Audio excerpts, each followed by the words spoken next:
Chapter 8. Oliver walks to London. He encounters on the road a strange sort of young gentleman. Oliver reached the stile at which the bypath terminated, and once more gained the high road. It was 8 o'clock now. Though he was nearly 5 miles away from the town, he ran and hid behind the hedges by turns till noon, fearing that he might be pursued and overtaken. Then he sat down to rest by the side of the milestone and began to think for the first time where he had better go to try and live. The stone by which he was seated bore in large characters an intimation that it was just 70 miles from that spot to London.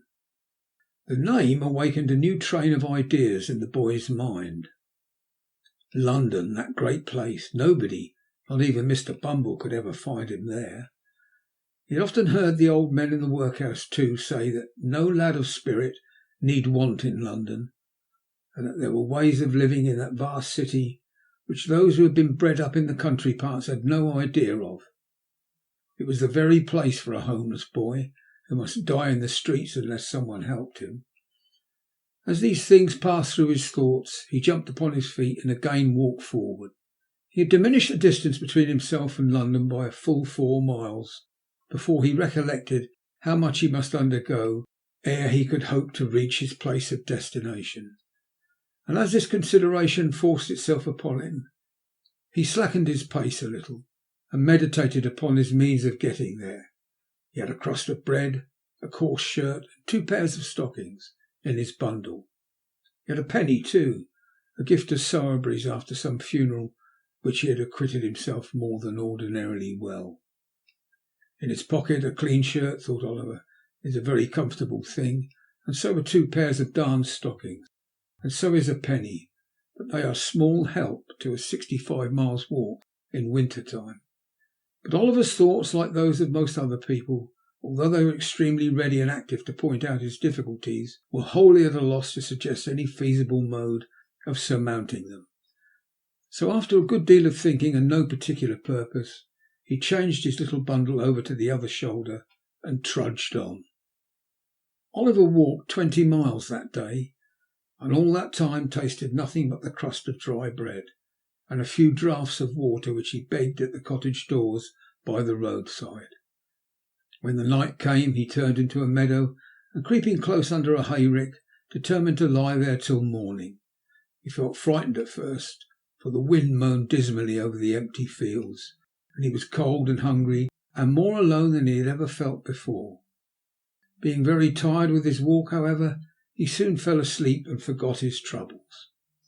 He felt cold and stiff when he got up the next morning, and so hungry that he was obliged to exchange the penny for a small loaf in the very first village through which he passed.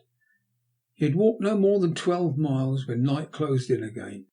His feet were sore, his legs were so weak that they trembled beneath him.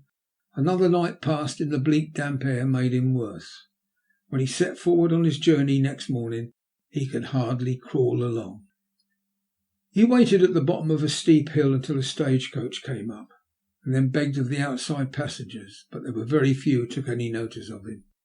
And even those who told him to wait till they got to the top of the hill and let them see how far he could run for a halfpenny, poor Oliver tried to keep up with the coach a little way, but was unable to do it by reason of his fatigue and sore feet. When the outside saw this, they put their halfpennies back into their pockets again, declaring that he was an idle young dog and didn't deserve anything, and the coach rattled away and left only a cloud of dust behind. In some villages large painted boards were fixed up, warning all persons who begged within the district that they would be sent to jail. This frightened Oliver very much and made him glad to get out of those villages with all possible expedition. In others he would stand about in the inn yards and look mournfully at everyone who passed, a proceeding which generally terminated in the landlady's ordering one of the postboys who were lounging about to drive that strange boy out of the place, for she was sure he'd come to steal something. If he begged at a farmer's house, 10 to 1 they threatened to set the dog on him, and when he showed his nose in a shop they talked about the beadle, which brought Oliver's heart into his mouth, very often the only thing he had there for many hours altogether. In fact, if it had not been for a good-hearted turnpike man and a benevolent old lady, Oliver's troubles would have been shortened by the very same process which had put an end to his mother's. In other words, he would most assuredly have fallen dead upon the King's highway. But the turnpike man gave him a meal of bread and cheese, and the old lady, who had a shipwrecked grandson wandering barefoot in some distant part of the earth, took pity upon the poor orphan and gave him what little she could afford, and more, with such gentle words and such tears of sympathy and compassion that they sank deep into Oliver's soul than all the sufferings he had ever undergone. Early on the 7th morning after he had left his native place, Oliver limped slowly into the little town of Barnet. The window shutters were closed, the street was empty, not a soul had awakened to the business of the day. The sun was rising in all its splendid beauty, but the light only served to show the boy his own lonesomeness and desolation, as he sat with bleeding feet and covered with dust upon a doorstep. By degrees the shutters were opened, the window blinds were drawn up, and people began passing to and fro. Some few stopped to gaze at Oliver for a moment or two, or turned round to stare at him as they hurried by, but none relieved him or troubled themselves to inquire how he came there. He had no heart to beg, and there he sat. He had been crouching on the step for some time, wondering at the great number of public houses. Every other house in Barnet was a tavern, large or small, gazing listlessly at the coaches as they passed through, and thinking how strange it seemed that they could do with ease in a few hours what had taken him a whole week of courage and determination beyond his years to accomplish.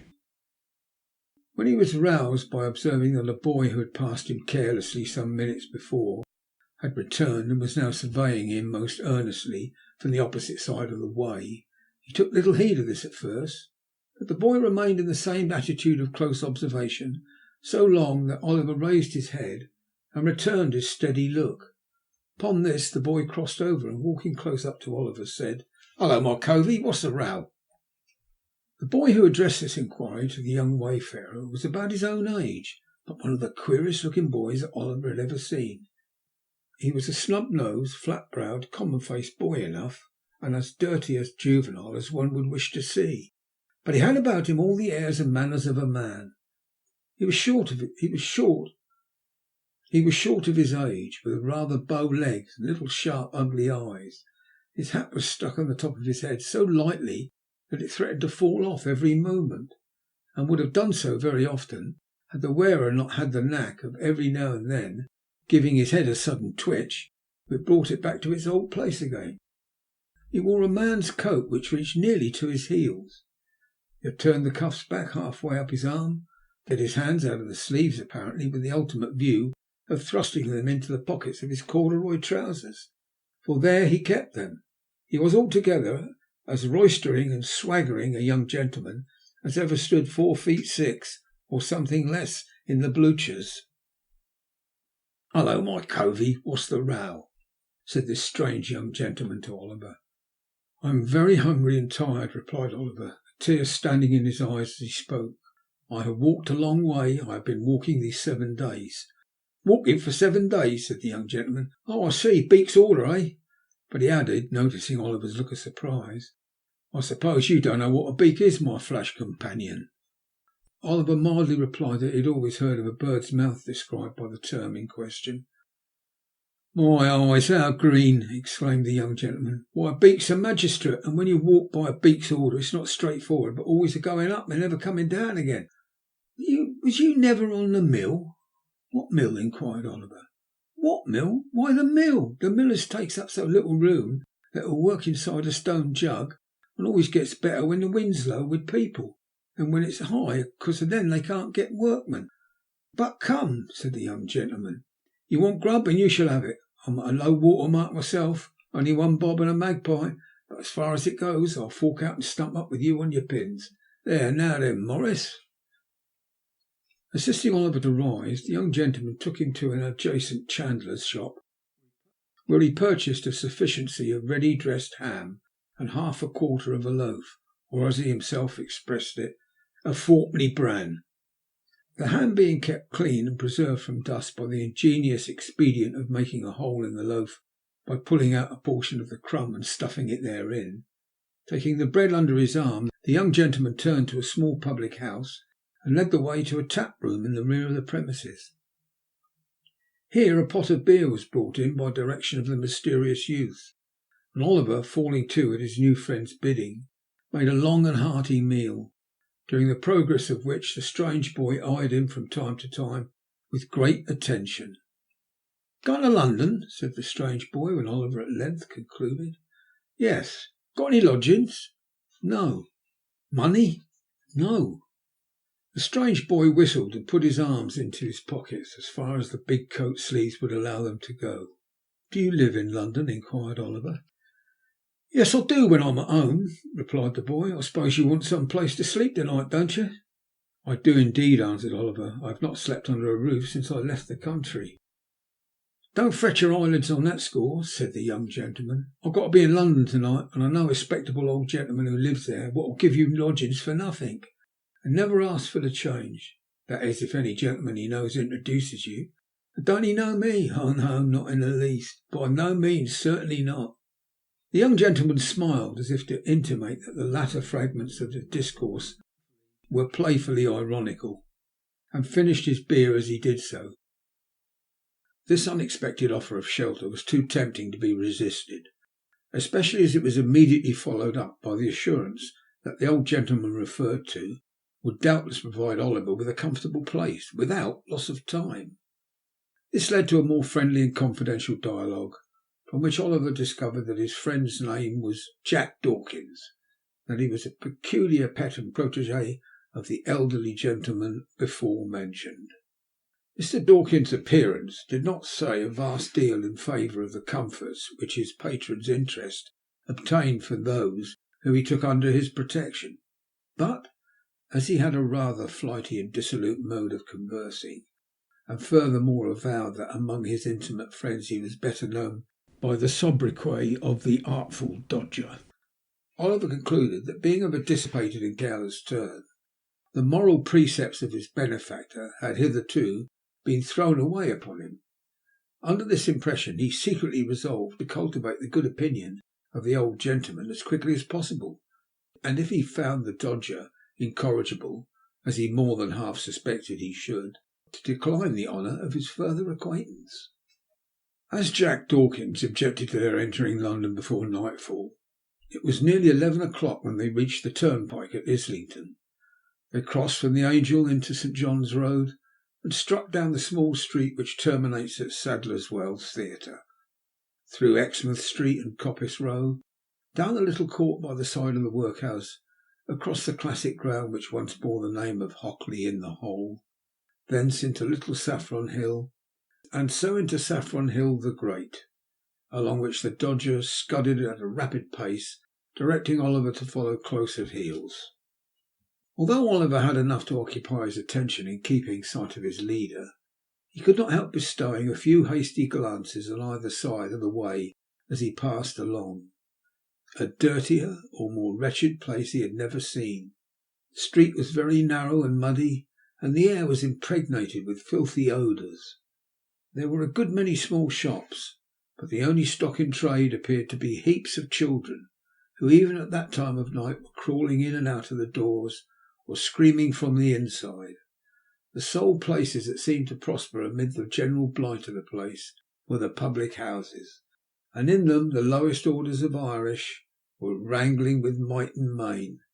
Covered ways and yards, in which here and there diverged from the main street, disclosed little knots of houses where drunken men and women were positively wallowing in filth, and from several of the doorways great ill-looking fellows were cautiously emerging, bound to all appearance on no very well dispossessed or harmless errands.